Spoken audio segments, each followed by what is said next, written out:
Hey everybody, this is Ellen Weatherford. I'm here today with just the zoo of us. This is your favorite animal review podcast, and I have a really special, brand new friend today. This is Vinny Thomas. Say hello, Vinny.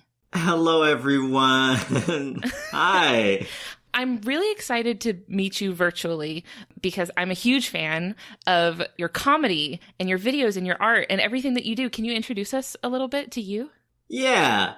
Howdy, y'all. My name is Vinny Thomas. I'm an up-and-coming comedian in Chicago. I'm also very popular on Twitter and Instagram for videos in which I pretend to be all manner of creatures, animals, insects, aliens, and occasionally people. And now I'm here, reviewing animals on this incredible podcast with you. I'm very excited. I will say that the first video of yours that I saw was the Galactic Federation one, and it was extremely funny. And it set off this little, alarm in my head when you referenced the dodo. After the Galactic Federation video that I thought was so hilarious, I started following you. I started seeing the stuff you were posting on Twitter, and just some of them were about very fun, obscure animals that I was like, you know what? This is somebody who's interested in zoology. I was like, this is definitely an animal nerd, because I don't think anybody who was not an animal nerd would be posting memes about mata turtles. That seems like such a deep cut. Mata-matas, oh my, there are so many reptiles that are just, because faces are permanently baked into their skulls. They're not moving, they don't have cheeks or anything. And a mata-mata, it has this wide, mirthless grin, like it's stolen money out of its mother's purse. And it's just pleased about it constantly. It's a ridiculous animal. Love it to death. It's just a big, wide, like a thin, crooked line, like the Grinch. They look like the Grinch. Precisely like the Grinch. Well, we're not talking about mata-matas today. We're not talking about dodos. Today, we're talking about a really cool animal that I will admit I don't know very much about because I don't live where they live. We're talking about pronghorns. Yeah, we're talking about the prong gang. So what is a pronghorn? Imagine, if you will. Just sit there and dream with me for a second. Paint me a word picture. Yes, I'm going to paint you a word picture. There's an animal. There's a four-legged mammal. It's got the skinny little gams of an African antelope. It's got the weird face of a goat, that weird boxy kind of face. It's got the long, seductive eyelashes of a giraffe. And it's got horns like a cow, but it sheds them like a deer on a yearly basis. And then it's got a white, fluffy butt like a rabbit. What I have just described to you is the pronghorn, or as some people refer to it, the pronghorn antelope. But it is not an antelope. It is a whole other thing. Its own game entirely. Its own deal. It's its own situation. It's not a giraffid, but it is a giraffoid. So it's in the superfamily that includes giraffes. So it's basically this tiny little relative of giraffes that runs super, super fast and lives in the American West and Southwest. And I love them to death because I grew up in Colorado. And growing up in Colorado, if you're on a road trip or anything going west or south, you're gonna see some pronghorn on the side of the roads. But at first, you'll probably think it's a deer. And deer in Colorado, it's a dime a dozen. You've seen one deer, you've seen a million deer. But sometimes you take a double take and you're like, wait, that's not a deer. That's an entire pronghorn. That is a whole pronghorn. It's a whole pronghorn. And it's a delicious little surprise because you never see it coming. That's the little relative of the giraffe. It's a little treat for you. Little delicious ASMR for your listeners. Perfect. So the pronghorn, like you said, it looks like a deer. It's more related to giraffes, which is wild because we don't have any other relatives of giraffes in America, right? No, there are none left. The pronghorn said no thank you when extinction came to the door. The pronghorn is a vestige from another time. When all these other animals were dying out, the pronghorn said, ha, bet. Said, I don't think I will, actually. Yeah, that's none of my business. Y'all could go ahead. Dying couldn't be me. Cannot relate. No, impossible. Embarrassing. Embarrassing. And it is still around today. They outran extinction. Truly. And they did outrun it because they are the second fastest land animal on Earth. Yes, excellent. I want to talk about this. So if this is your first time listening to our podcast, we review animals and we rate them out of 10 in a few different categories. The first of which being effectiveness. So this is physical adaptations that make the animal really good at what they're doing. Yes, things that are built into their body that make them really good at surviving. This is a prey animal, so like getting away from predators. This is really important to them because they would not like to die. So what do you give the pronghorn out of 10 for effectiveness? Okay, this might be bold. This might be a little bold. Okay. But on effectiveness, right off the bat, I'm giving it a 10. I think as a prey animal, your one job is to escape predators and reproduce relatively quickly. That's your whole game. And the pronghorn has that on lock. There is no predator alive in North America, except for, a bullet, that can catch a pronghorn. It is simply too fast. And if you've ever seen a pronghorn interact with a predator, and occasionally, I remember once I saw, I don't know if it was a fox or a coyote in the distance, kind of stalking around a herd of pronghorn. Pronghorn will run away from it, and then they'll just stop and turn around and look at it. Because... They're like, are we good? Yeah, we're like, fine. We're like, you've seen how fast we can run, right? Are we finished with this interaction? Can you go now? I don't think we need to go any further here. No, we're finished. Are you kidding me? You've humiliated yourself in front of the entire prairie ecosystem. And now we're finished. I don't think I need to prove myself to you, the predator. No, exactly. Go eat something slower and maybe a little less competent, like a rabbit. I'm sorry to whoever has to review a rabbit coming up next. They said stay in your ecological lane. That's right. That's right. Know your limits. So something that I talked to our guest Gabby Fleury about a few episodes ago was cheetahs.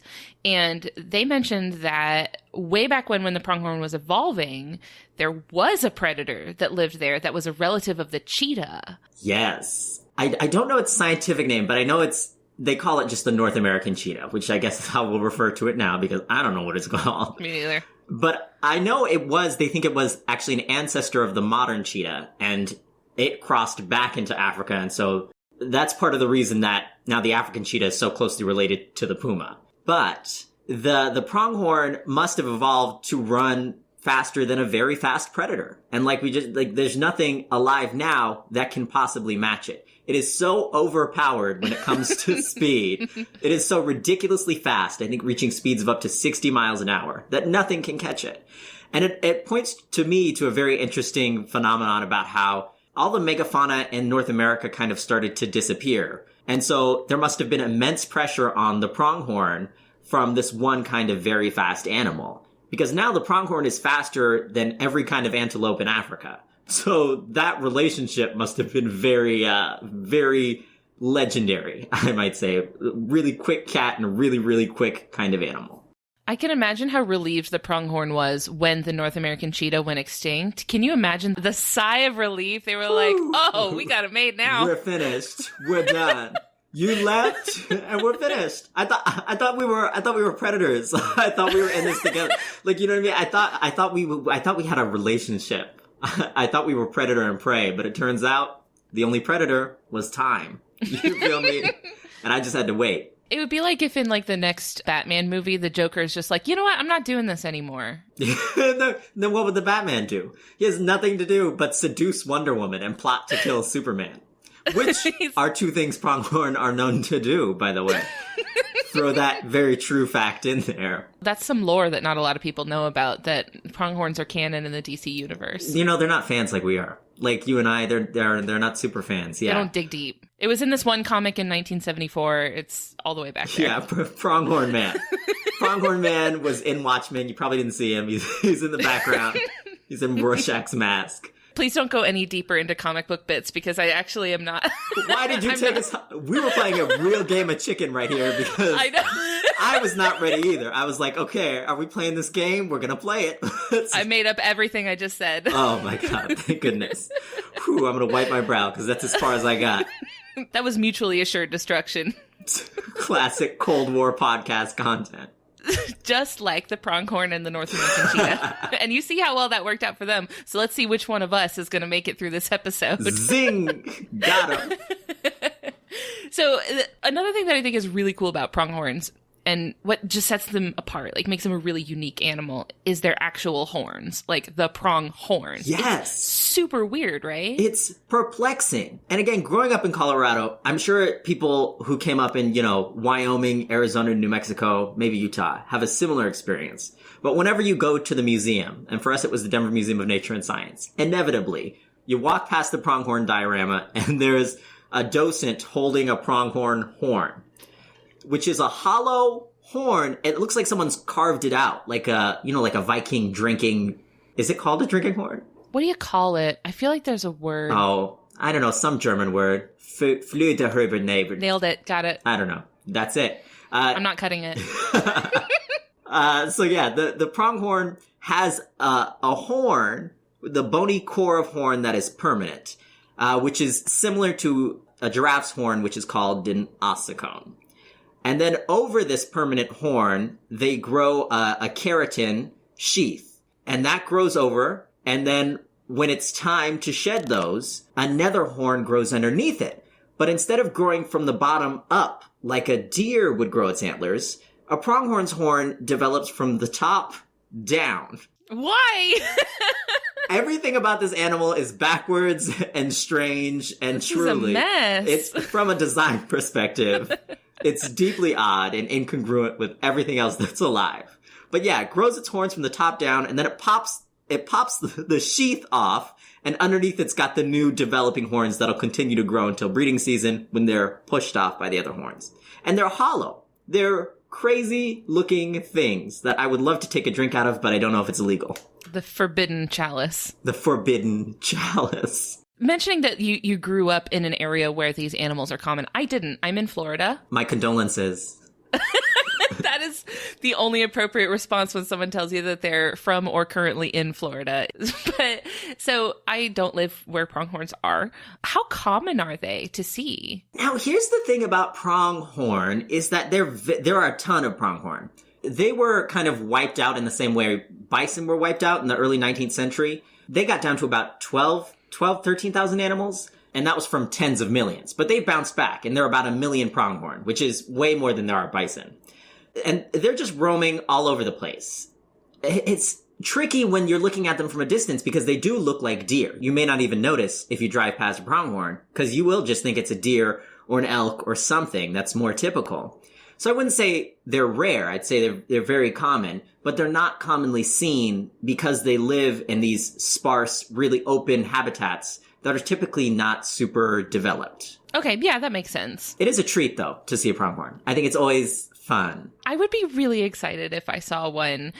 So around here in Florida, we have a lot of charismatic sort of creatures that live around here that are like common, like everybody knows about them, right? Like alligators, manatees, things like that. Like, are pronghorns something that like little kids learn about in like elementary school and stuff? Because I feel like in Florida, like, we instill this sort of like, oh yes, all right, third graders, it's time to learn about manatees. Like, do they do stuff like that for pronghorns? Yes, you know what? They do? I love this entire, like, the entire culture of, like, each different state in its own ecosystem has its own particular little education programs.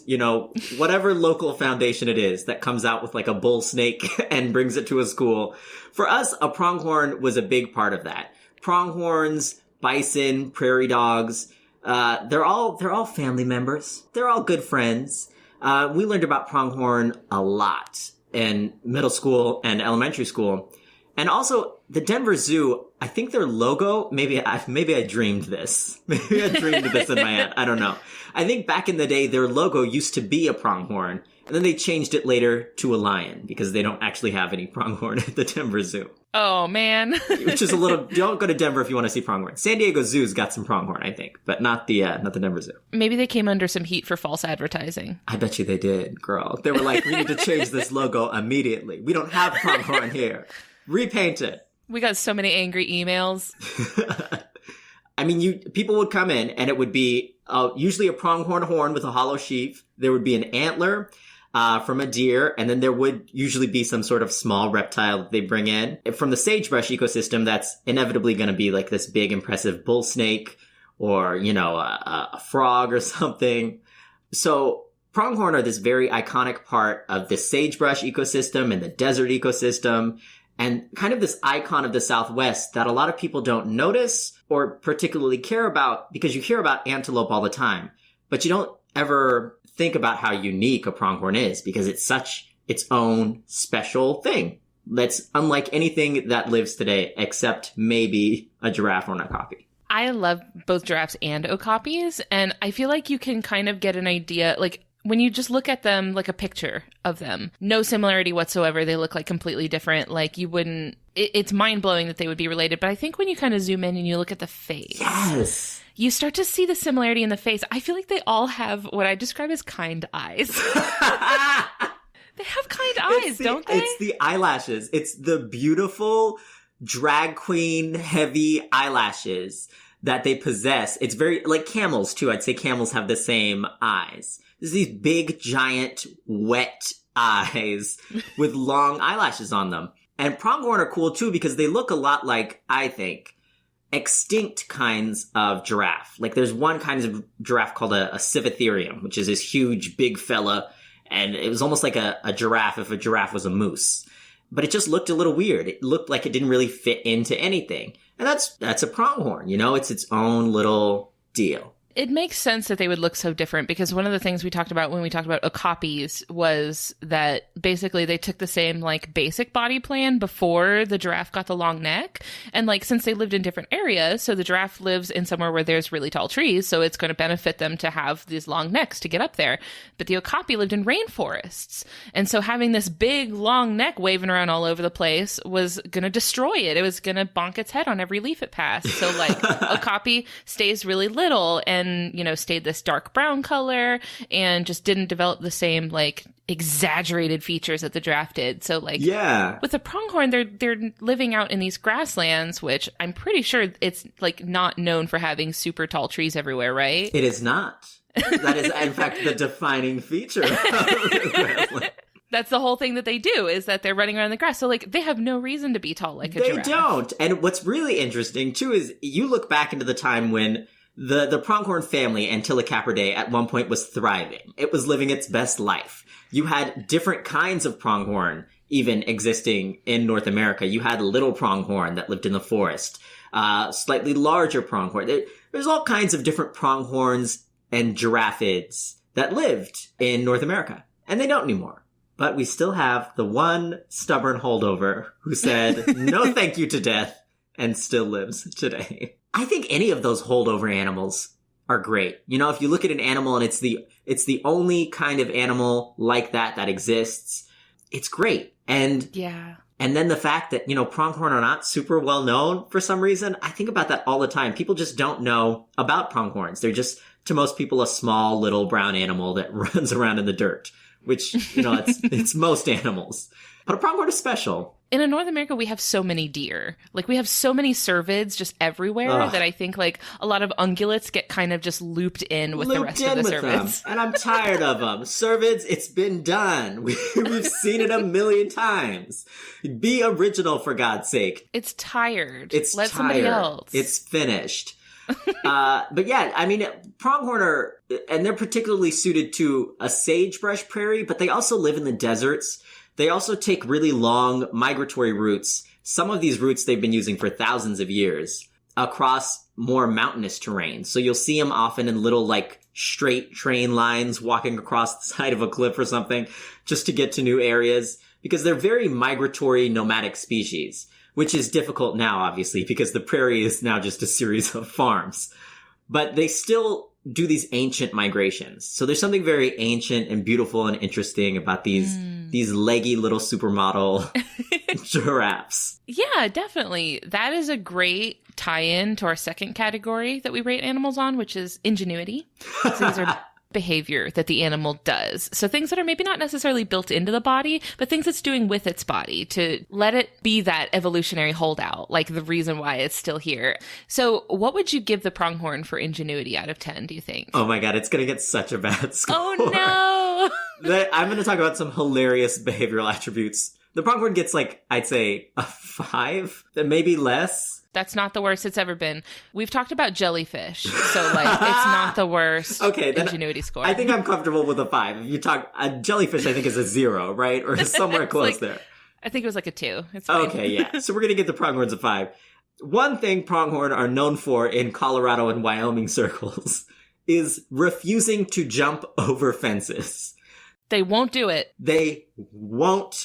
Like, occasionally a pronghorn will jump, right? And they can jump. But for some reason, more often than not, a pronghorn will try and squeeze underneath a barbed wire fence and crawl under it, which for an animal that has, as you may know, pronged horns, is incredibly dangerous and stupid.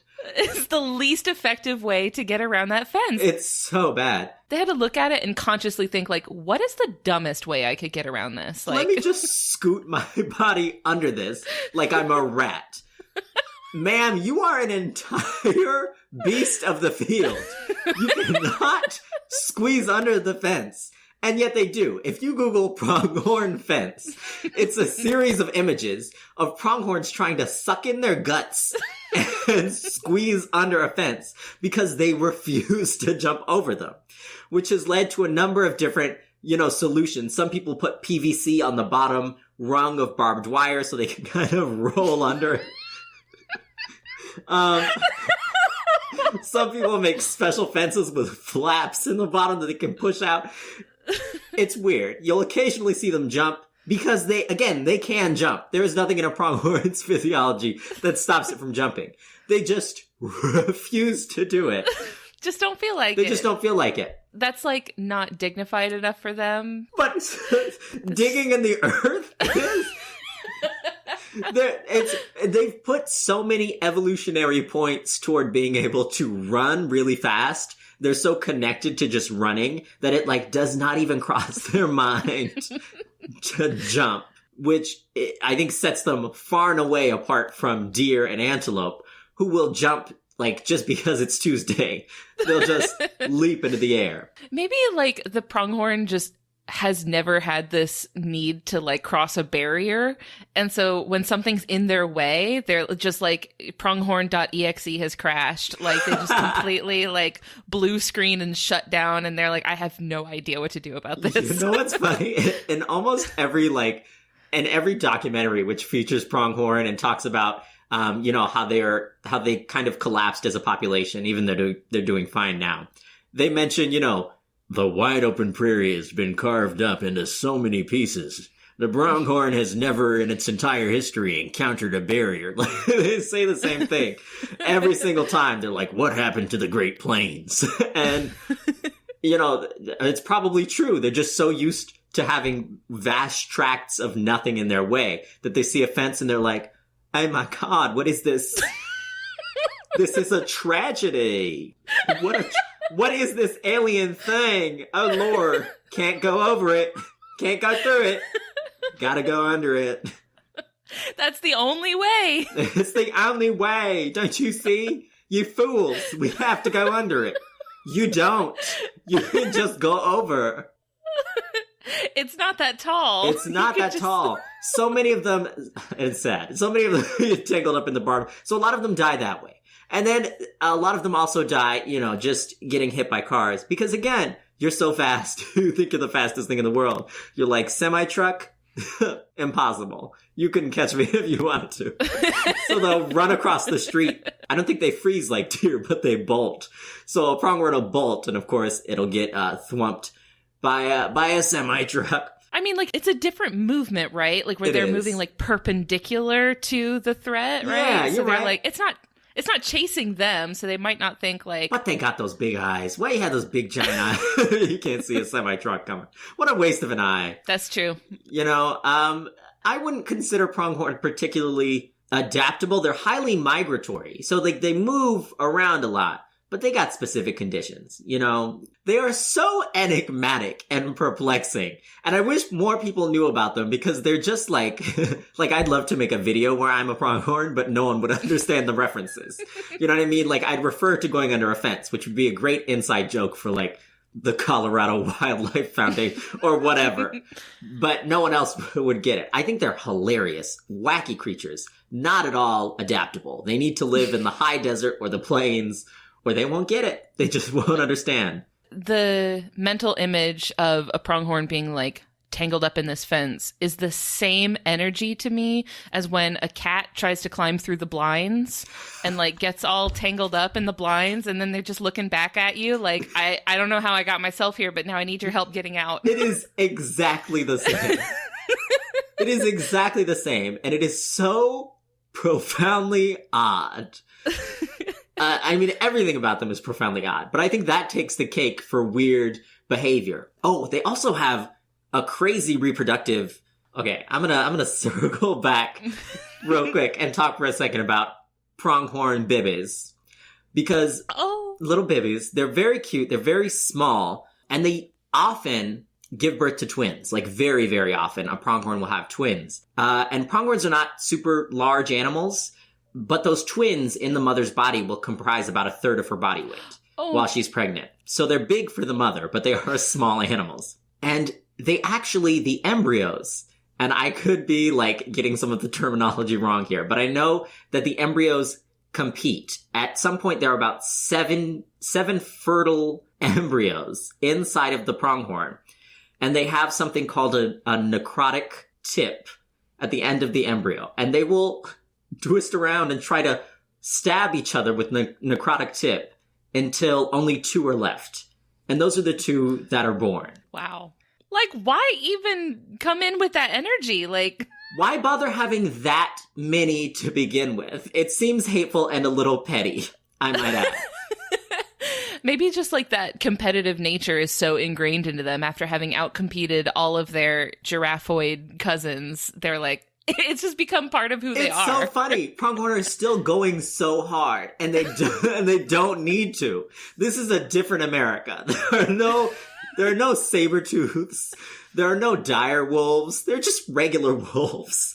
Like, you're gonna be fine. Chill out for a second. I wonder sometimes if, like, you put a cheetah back into America, if pronghorn would still be able to outrun it, or if they've gotten lazy, you know? Because in my mind, they're still hard, and they're still fighting for every inch of life, even though they don't need to. Like, calm down for a second. They're bringing the most into a situation that doesn't require the most. So I would imagine probably, like, if you brought a modern day, like, African cheetah and, like, pitted it against a pronghorn, the pronghorn would just, like with the fence, just, like, completely crash. Oh, what is it? Go immediately try to go underneath the cheetah. For no apparent reason. Is this anything? Is this what I'm supposed to do? I gotta go under it, right? In a fight against a cheetah, though, those horns, if it was trying to go under the cheetah, that would actually probably work. I will say, and those horns are pretty useful. They do use them. They're not just display horns. They use them to fight each other over the ladies. So they're pretty strong, which I wouldn't expect because they're hollow and they pop off every year. Some, what's the word? I don't want to say maladaptive. That seems mean. Maladaptive. Watch your mouth. A family podcast. There's a whole gang of animals that are now extinct that you look at, you know, in books and you're like, oh my God, what a ridiculous thing. Like, a lot of rhino relatives have these weird structures on their faces. Like, you just watch the documentary Ice Age or Ice Age the Meltdown, and you'll see animals like macrauchenia and Indricotheres and all kinds of weird animals that you're like, that thing just looks stupid. If I was looking at that now, I'd be like, what a crazy looking creature. Platypelodon. I'm just rattling off names now, but please look them up. They look ridiculous. And a pronghorn is one of those animals that just looks odd. So since we were talking about how funky pronghorn look, especially when compared to other ungulates like we have around here, this is a good opportunity to talk about our last category for pronghorns. This is aesthetics. And it's very self-explanatory. I think you can kind of get what we're going for here. Just how nice the animal is to look at. What do you give the pronghorn for aesthetics? I give the pronghorn an 8, maybe an 8.5 if I'm feeling generous. The pronghorn could be more colorful. I think we'd all agree. I think mammals are pretty limited in their, like, coat color options, aren't they? Like, yeah. Mammals kind of got the short end of the stick on the color options. And, you know, I think that's very disappointing. I think it's very disappointing.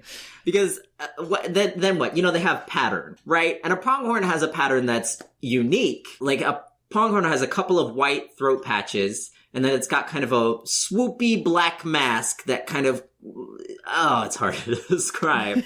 But they're mostly that tan, what's the color? Dun or roan? That lion color, could be better. The horns. The horns of a pronghorn are swoopy. They have a very modern aesthetic, simple, clean lines. Not too much, they're not making a show of it. They're not fallow deer. they're not elk, okay? They're not gaudy. It's just a simple little twist and a curl inward, and they're this chic black color. It's very fashion. It's very shape. It's giving us form, texture, color, giving everything else we could possibly want from a horn is in the pronghorn's horn. So I think the horns really are upping its score. The rest, you could take it or leave it. It's kind of a squat body on very long legs, like a marshmallow on 4 toothpicks. I will give them credit for the fluffy butt, though. The fluffy butt is pretty good. The fluffy butt is great. And also, whenever they're, excited or scared, they also erect almost like a mane-like crest on their neck, which even makes them look a little more like giraffes. So they have longer hair on their necks and then on their booties. So they'll shoot it up, which is always fun and exciting to watch. But you never really see them from up close. I should have mentioned that earlier. I've never seen a pronghorn from closer than, a little less than a month. They're so far away, and they don't like being close to anyone. So you're never going to happen upon a pronghorn because they're always going to run away from you very quickly. That's closer than I've ever been to a pronghorn, so I gotta... You'll get there. You'll get there. But boy, do I love to see them run away with those little butts. With those little fluffy butts. Do they do deer have their little tail flicks up, like a little flag almost? That's like, hello. That's a good question. And I never really noticed. I don't think their tails are as big. So maybe they do, and I just haven't noticed. I think there's so much fluff going on that I never really noticed the tail, but I'm sure it's there. I think they have tails. Because, it's already great, so it's what more could you want? Exactly. I'm not even noticing that. So maybe that detracts from the score. There needs to be balance. I wish the pronghorn had stripes. I'll say it. No one is brave enough to say it. I wish the pronghorn was covered in stripes. Okapis get stripes. Pronghorn deserves stripes. There's no reason why they shouldn't have them. Yeah, and the okapis have, the stripes along just the legs, which is really cool. It's like they hadn't committed fully to the stripes. They wanted to try the stripes on and see if they liked them, but they didn't want to commit to stripes on the whole body. Mother Nature said, let me make this animal so thick she got stretch marks. Mother Nature said, let me give her some stretch marks. Because she's beautiful in every shape and form she comes in. You know what I mean? And I wish pronghorn had some thick stretch marks too, because they deserve it. I think it would look amazing on what is, I keep looking back and forth between a picture of a pronghorn about what is otherwise, a great form. They got great ears too. Big, giant herbivore ears. I know a lot of herbivores can kind of turn their ears around. Yeah, they got the swivelies. They got the new swivelies. They upgraded. They're like, ooh, did you see my new ears? Yes. You know what? I was like, crazy animal, and I wish more people knew about how crazy they were. But that's what we love about them, Yes. If they were just a cut and paste of the same old deer, we wouldn't be talking about them right now. That's true. We wouldn't, because I don't have much to say about deer, except for elk. Have you done an elk episode? We did caribou. We didn't do elk, but okay. We did caribou. When you get to elk, someone's going to mention the bugle, which is... Yes. To me, the most beautiful sound in the world is this haunting deer scream. Like I mentioned, I don't live where they live, and so I didn't know, first of all, that they made a sound at all. And second of all, that it sounded like that until literally it was a couple months ago that I finally, someone posted a video of an elk making the bugle sound. Ugh. I was like, what on earth? Y'all got ghosts out there. What is this? This is ridiculous. Hearing that sound, I will never forget. I went to, I think it was at Ballarat. In Denver, if you go to Denver Public Schools, you go off when you're in 5th grade to something called Ballarat, which is basically this little mini wilderness training where you do a ropes course and you learn about the wildlife in the mountains. And you hear an elk making that noise in the distance. Terrifying. Because they do it early in the morning, and it's I don't even know how to describe it. It's like someone pulling a violin apart. This is an elk tangent, but it's very important. Yes, it does sound like that. I feel like if I were to go outside and hear that sound, I would immediately turn around and walk back inside and cancel whatever I had planned for that day. None of my business. This day is canceled. I got spirits I gotta deal with. I'm not going to work. No. They got ghouls of the plains out there going on. I don't want anything to do with that. No, thank you. Good night. I'm going to go back to bed and try again tomorrow. Before we wrap up, I wanted to give you a chance to kind of let people know where they can find you. Like, what other stuff are you working on right now? And what do you want people to know about? Yeah, well, right now you're going to find most of my stuff on social media. So you can follow me on Instagram, Twitter, or unfortunately TikTok. My username is Vinny, so it's VINN_AYY. My name is Vinny Thomas. I've got some stuff in the works, so, I'll post about it there, or whenever I do Zoom shows or anything, I'll let you guys know. Awesome. And I did just want to mention that you have some really beautiful animal artwork on your website, right? Yes, I do. I have some art that I've made. I'm not really selling it right now, but if you want to take a look at it, please absolutely do. It's vinnythomas.com. Of course. Well, thank you so much for joining us today. I am delighted to have had you. I'm delighted to know more about these amazing animals I didn't know very much at all about before this. So thank you so much. Thank you so much. I really appreciate you taking the time, and this was a lot of fun. Thank you so much for joining us, and we'll talk to you later. Thank you so much. See ya.